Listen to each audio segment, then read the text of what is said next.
जय राधा राधा श्री राधा जय राधा।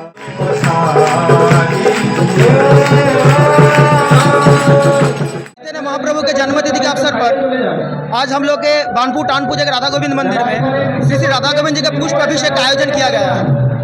हम लोग का बानपुर टानपुर में राधा गोविंद मंदिर में ये 4 साल से हो रहा है। वृंदावन के सभी मंदिरों में ये पुष्प अभिषेक बड़ा ही आनंद के साथ मनाया जाता है।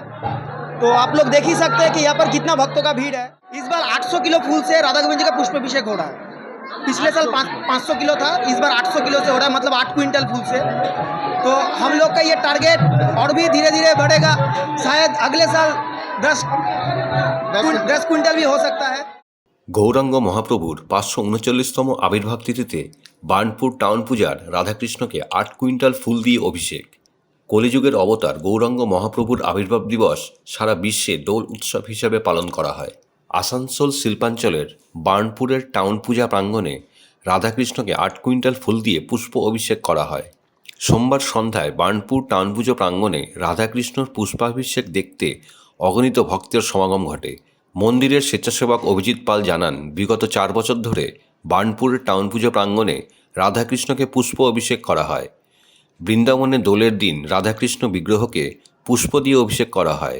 বার্নপুরের রাধাকৃষ্ণ বিগ্রহকে গত বছর 400 কিলো পুষ্প দিয়ে অভিষেক করা হয়েছিল এবং এই বছর 800 কিলো ফুল দিয়ে অভিষেক করা হয়েছে।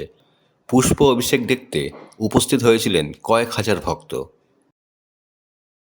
পুষ্প অভিষেক হচ্ছে রাধাকৃষ্ণের। এই রাধাকৃষ্ণের পুষ্প অভিষেক এই উপলক্ষে হচ্ছে আমাদের গৌরাঙ্গ মহাপ্রভুর 539তম আজকে শুভ আবির্ভাব তিথি।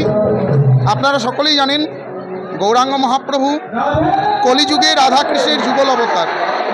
আমরা সেই মহাপ্রভুকে স্মরণ করে আজকে রাধাকৃষ্ণের পুষ্প অভিষেক করে থাকি।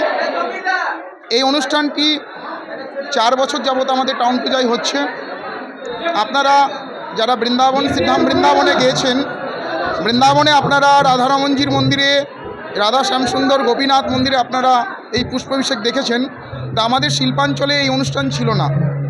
আমরা রাধারানীর কৃপায় এবং গুরু কৃপায় এই অনুষ্ঠান আমরা করছি আপনাদের সকলের আশীর্বাদ নিয়ে।